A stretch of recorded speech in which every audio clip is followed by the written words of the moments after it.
জনগণ আমার প্রাণ শক্তি, তাদের কাছ থেকে দূরে সরালে গুলি বোমা ছাড়াই আমার মৃত্যু হবে বলে মন্তব্য করেছেন প্রধানমন্ত্রী শেখ হাসিনা।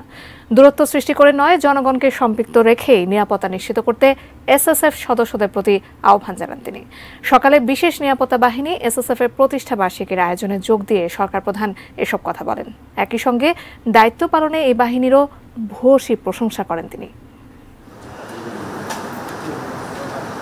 বাংলাদেশের রাষ্ট্র ও সরকার প্রধান এবং সফরে আসা অতি গুরুত্বপূর্ণ রাষ্ট্রীয় অতিথিদের নিরাপত্তার দায়িত্ব পালন করে বিশেষ নিরাপত্তা বাহিনী এসএসএফ। এ বাহিনীতে ব্যর্থতা বলে কোনো শব্দের জায়গা নেই, আর তাই প্রতিষ্ঠার পর থেকে দায়িত্ব পালনে শতভাগ সফল বিশ্বের অন্যতম বাহিনী এসএসএফ। এসএসএফ সবসময় অত্যন্ত গুরুত্বপূর্ণ দায়িত্ব পালন করে থাকে।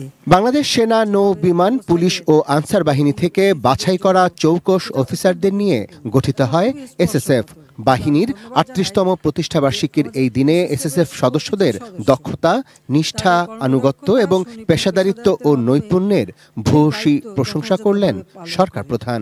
প্রত্যেকেই যারা আমাদের বাংলাদেশে এসেছেন, যাওয়ার সময় সবাই কিন্তু আমাদের এসএসএফ এর ভূয়সী প্রশংসা করে যান, যেটা আমাদের জন্য অত্যন্ত গর্বের এবং আমি সত্যি নিজেই খুব গর্ববোধ করি। নিরাপত্তা ঝুঁকির বিশ্লেষণে বিশ্বের প্রথম সারিতে থাকা প্রধানমন্ত্রী শেখ হাসিনা বলেন, মৃত্যু নিশ্চিত ধরে নিয়েই ৭৫ পরবর্তী অন্ধকার সময়ে দেশে ফিরেছিলেন তিনি। যতদিন বেঁচে থাকবেন ততদিন এদেশের মানুষের কল্যাণে কাজ করাই তার মূল লক্ষ্য। যে কোনো সময় আমার জীবন চলে যেতে পারে, আর সেটা মাথায় রেখেই কিন্তু আমি দেশে ফিরেছি। আমি একটি রাত পার হলে সকালে চিন্তা করি যে আমি আর একটা দিন পেলাম কাজ করতে, কিন্তু আমি পিছিয়ে যাইনি।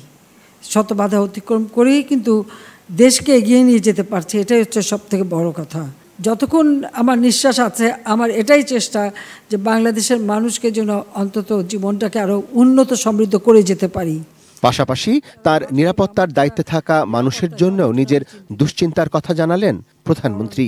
আমি দেখেছি আমাদের নেতাকর্মী বারবার তারা জীবন দিয়েছে, ঠিক আমার উপর যখন আক্রমণ হয়েছে প্রতিটি ক্ষেত্রে আমাদের কিছু না কিছু নেতাকর্মীকে জীবন দিতে হয়েছে। কিন্তু সেই ক্ষেত্রে আমি সবসময় আমাদের এসএসএফ যেহেতু সবসময় আমার অতি নিকটে থাকে, আমি সবসময় চিন্তায় থাকি।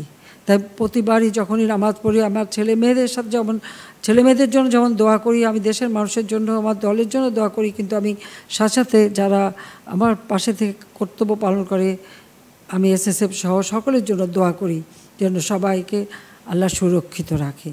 একই সঙ্গে দূরত্ব সৃষ্টি করে নয়, জনগণকে কাছে রেখেই নিরাপত্তা নিশ্চিত করতে এসএসএফ সদস্যদের প্রতি আহ্বান জানান আওয়ামী লীগ সভাপতি ও প্রধানমন্ত্রী শেখ হাসিনা। যে এই মানুষগুলির জন্যই তো রাজনীতি করি, এই মানুষদের নিয়েই তো পথ চলা, আর যাদেরকে নিয়েই দেশের মানুষের কাজ করি, তাদের থেকে যেন কোনো মধ্যে বিচ্ছিন্ন হয়ে না যায়। মানুষের থেকে বিচ্ছিন্ন হলে কিন্তু আমাকে আর গুলি বোমা লাগবে না, এমনি শেষ হয়ে যাব। কারণ এরাই আমার প্রাণ শক্তি, এটুকু মনে রাখতে হবে। Arafat Siddiqui, ATN news, Dhaka.